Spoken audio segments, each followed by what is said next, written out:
तो आज मैं आपको एक अनोखी रहस्यमय कहानी सुनाऊंगा। अगर आप चैनल पर नए हैं तो अभी सब्सक्राइब कर ले तथा कहानी पूरा देखें। अंत में एक अनोखा रहस्य छुपा है। धन्यवाद। तो सुनिए। बहुत पुरानी बात है। समुद्र के तट पर बसे एक छोटे से गांव में आर्यन नाम का एक बालक रहता था। आर्यन के पिता एक नाविक थे जो समुद्र से मोती ढूंढ कर लाते थे। आर्यन का स्वभाव अन्य बालकों से भिन्न था। उसे मोतियों और आभूषणों में कोई रुचि नहीं थी। वह प्रतिदिन समुद्र के किनारे बैठकर लहरों को देखता और घंटों रेत से छोटे छोटे मंदिर बनाता था। आर्यन के पास एक छोटा सा शंख था जो उसे एक बार लहरों के बीच मिला था। वह मानता था कि उस शंख के भीतर महादेव का बड़ी ही धड़कन सुनाई देती है। गांव के लोग उसका मजाक उड़ाते थे कि एक पत्थर के शंख में ईश्वर कैसे हो सकते हैं। पर आर्यन का विश्वास अटल था। एक बार समुद्र में बहुत भयंकर तूफान आया। आर्यन के पिता और गांव के कई नाविक बीच समुद्र में फंस गए। पूरा गांव किनारे पर इकट्ठा होकर रो रहा था, पर लहरें इतनी ऊंची थी कि कोई उन्हें बचाने की हिम्मत नहीं कर पा रहा था। तभी आर्यन अपना वह छोटा सा शंख लेकर समुद्र की ओर दौड़ा।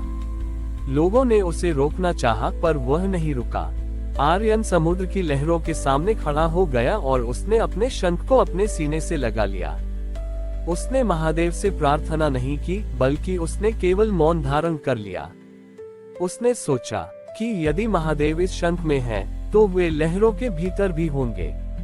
उसने अपनी आंखें बंद की और पूरी शक्ति से उस शंख को फूंका। जैसे ही शंख की ध्वनि गूंजी, एक चमत्कार हुआ। शंख से निकलने वाली ध्वनि साधारण नहीं थी, वह ओम के नाद में बदल गई, जिसने समुद्र की गर्जना को शांत कर दिया। अचानक लहरों के बीच से एक विशाल आकृति उभरती हुई दिखाई दी। वह आकृति जल से बनी थी, जिसके जटाओं से गंगा की धारा के बजाय समुद्र का नीला जल बह रहा था। वह साक्षात जलेश्वर महादेव का स्वरूप था। महादेव के उस जल स्वरूप ने अपने विशाल हाथों से डूबती हुई नावों को सहारा दिया और उन्हें सुरक्षित किनारे की ओर धकेल दिया। आर्यन के पिता और सभी नाविक सुरक्षित लौट आए। जब तूफान पूरी तरह शांत हो गया तो महादेव ने आर्यन की ओर देखा और मुस्कुराए। उन्होंने कहा, पुत्र, लोग मुझे पहाड़ों और गुफाओं में खोजते हैं, पर मैं तो उस विश्वास में हूँ जो एक छोटे से शंख में भी ब्रह्मांड को देख लेता है। उस दिन के बाद उस गांव में कभी कोई तूफान नहीं आया। आर्यन का वह छोटा सा शंख आज भी उस गांव के मंदिर में रखा है। कहते हैं कि आज भी यदि कोई सच्चे मन से उस शंख को अपने कान से लगाता है, तो उसे समुद्र की लहरों में शिव का तांडव और महादेव की शांत धड़कन सुनाई देती है। इस कहानी ने सबको सिखाया कि ईश्वर को पाने के लिए किसी बड़े अनुष्ठान की नहीं, बल्कि एक बच्चे जैसी निश्चल पुकार की आवश्यकता होती है। बहुत पुरानी बात है। समुद्र के तट पर बसे एक छोटे से गांव में आर्यन नाम का एक बालक रहता था। आर्यन के पिता एक नाविक थे जो समुद्र से मोती ढूंढ कर लाते थे। आर्यन का स्वभाव अन्य बालकों से भिन्न था। उसे मोतियों और आभूषणों में कोई रुचि नहीं थी।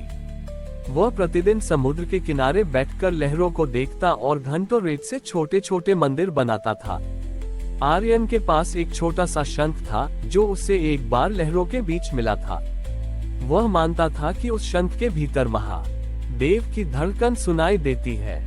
गांव के लोग उसका मजाक उड़ाते थे कि एक पत्थर के शंख में ईश्वर कैसे हो सकते हैं। पर आर्यन का विश्वास अटल था। एक बार समुद्र में बहुत भयंकर तूफान आया।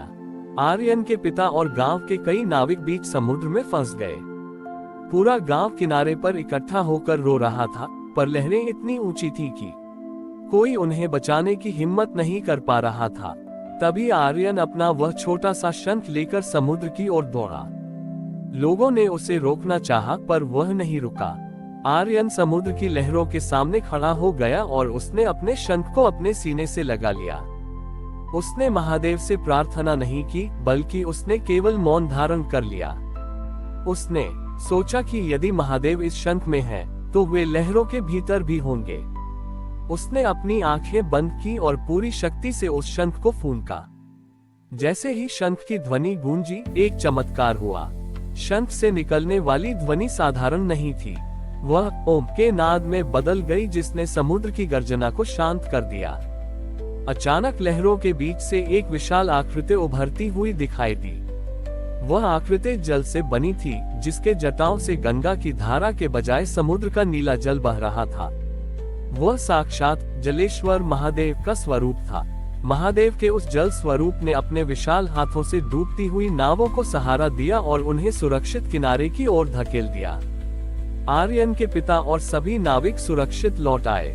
जब तूफान पूरी तरह शांत हो गया तो महादेव ने आर्यन की ओर देखा और मुस्कुराए। उन्होंने कहा, पुत्र, लोग मुझे पहाड़ों और गुफाओं में खोजते हैं, पर मैं तो उस विश्वास में हूँ जो एक छोटे से शंख में भी ब्रह्मांड को देख लेता है। उस दिन के बाद उस गांव में कभी कोई तूफान नहीं आया। आर्यन का वह छोटा सा शंख आज भी उस गांव के मंदिर में रखा है। कहते हैं कि आज भी यदि कोई सच्चे मन से उस शंख को अपने कान से लगाता है तो उसे समुद्र की लहरों में शिव का तांडव और महादेव की शांत धड़कन सुनाई देती है।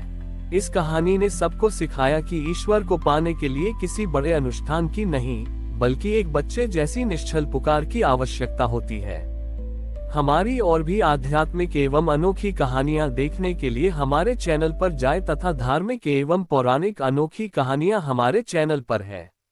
कृपया जाके देखें तथा हमारे चैनल को सब्सक्राइब करके रखें और वीडियो लाइक जरूर करें। धन्यवाद।